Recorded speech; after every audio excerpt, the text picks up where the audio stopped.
We have an update from Rachel. Remember, she has the mother-in-law who went to the school, changed the form so that the school would call grandma instead of mom if there was ever an emergency. And then they told their therapist this, and the therapist was like, this is too much. This is a safety concern. You guys need space. And Rachel and her husband decided to pick up their family and move an hour away. If you want to watch the whole series, we just did it a few days ago. It's called The Family Who Tried to Erase the Wife. So much they tried to do to Rachel. It's just awful. In my opinion, the worst thing was the mother-in-law actually changing the forms at the school. I think that's just next level. Like, anyone tries to get between me and my babies, like, ah.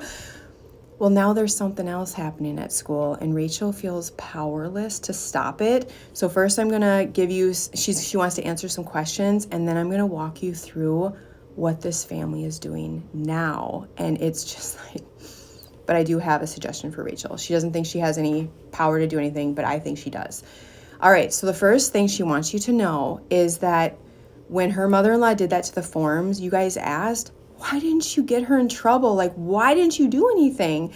And she wants you to know, like, she would have, but there really isn't any proof that it was in fact her mother-in-law. Like, yeah, that's the only person that it makes sense. She volunteered at the office. Who else would change the emergency contact list and say that her husband doesn't live at home, all that stuff? Who else would do that other than her mother-in-law? But there's no proof.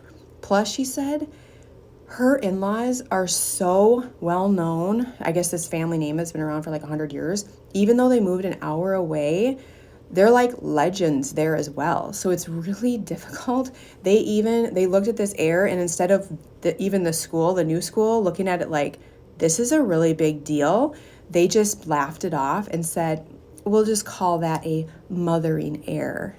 And that's it. So Rachel's like, trust me, I'm putting together a folder of any evidence that I collect, and if I ever have enough, we will go forward with something. My husband and I are both on the same page here, but right now we just don't have enough evidence. Then another thing she wanted to address is, why don't you just leave your husband? And she wants you to know that her husband is actually a really good man, like such a good man. He just happened to grow up in a very enmeshed system, and he's trying to untether. Like, he's doing the work. And I'll remind you that Rachel and her husband are in couples therapy. They quickly discovered that Rachel's husband also needed his own therapist. So he went off, got his own therapist. He's doing his work, trying to figure out like what's going on with my family, how to untether on his own, which is awesome. And it takes a long time. And then they also put their oldest child, who we're going to talk about in a second, they put him in therapy once he realized in the family photo album that was gifted to him and mom was nowhere to be found. He's in therapy trying to process that. Like, why did they do that? All that stuff. So they're doing all that right. She just wants you to know, like, this all just takes time, and he's doing the best he can to protect us. He's moving with us. I mean, we're on the same team. So hopefully that settles that. The newest thing. This is why I'm so fired up. Okay. When Rachel and the kids went no contact with her in-laws, I guess her husband has two sisters. So we only talked about one sister, the one sister who showed up at Rachel's house the day she came home with her first baby, saged Rachel in the house because apparently Rachel had such horrible energy. She wasn't safe for the baby, and everyone in the family was like, oh my gosh, what a saint. Thank you for doing that for the baby, for protecting the baby. And Rachel was just like, had to stand there and be saged and think it was like, oh, this is a gift. Okay. But then there's another sister who's always worked in the school district. And once Rachel and the kids went no contact, she asked for her job to change, so giving her access to multiple schools in the surrounding area so that she could enter classrooms, visit, take the place of the teacher if they needed a break, talk to the schools, give them one-on-one attention, or talk to the students, give them one-on-one attention, all of that. Well, this is what happened. So their oldest, the one that's in therapy, is sitting in class trying to learn, and the classroom door opens, and it's his aunt. The aunt that he knows they're not seeing right now. So he doesn't know all the reasons why. He just knows the photo album thing, but his body also knows this is not okay. And the aunt comes to his desk and just starts talking to him like nothing ever happened, about his cousins, about grandma and grandpa, all that stuff. Spends the day in the classroom. He comes home that night riddled with anxiety. Like, his whole body is just sick. Rachel's husband calls the sister to figure out what's going on. That's when they learn that she had requested her job to change so she could travel around and have access to all the classrooms. Rachel calls the teacher, and it's like, Rachel just, she wants you to imagine, when you're talking with someone and they're like, yeah, sure, and you could just tell they don't believe you, they're not taking you seriously. That's what the conversation was like. So she tried to tell the teacher, we're kind of in a disagreement with this family and we're not talking right now. So it made our son uncomfortable. And the teacher's like, I'm sorry, this is her job and she will be allowed to come in whenever she wants and, blah, blah, blah. So Rachel's like, oh my gosh. And she really, truly feels helpless because of how basically popular her in-laws are in this area where they live. And they just didn't move far enough away. That's another thing she wants you to know, is that her husband is actively looking to find a job further away.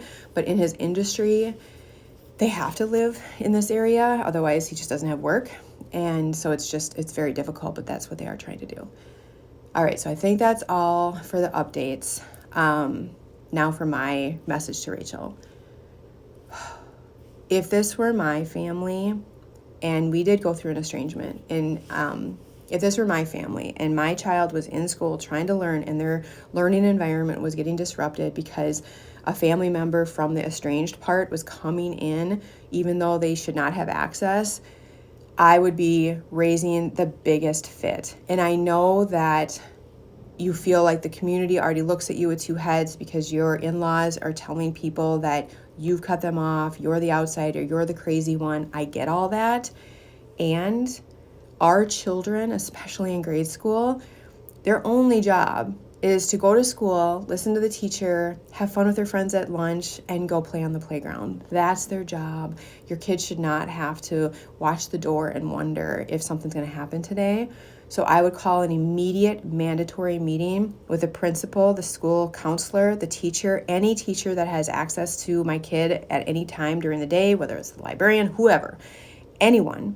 They're all in that. I would bring a note from my child's therapist, really laying out the impact this is having on him. My husband and I would go in and we would let them know we are currently in a family conflict with this side of the family. They do not have access to our children. Therefore, this is what it's doing with him when she comes into the classroom. We are asking if she comes to visit this school, she does not enter the classroom, does not talk to him at lunch, play with him on the playground, all that stuff. She stays away from him. I would make that very clear, have the therapist note added to the file, and then I would also follow up with a written email the next day asking for that to be added to his file. I know what you're talking about. I grew up in a rural community.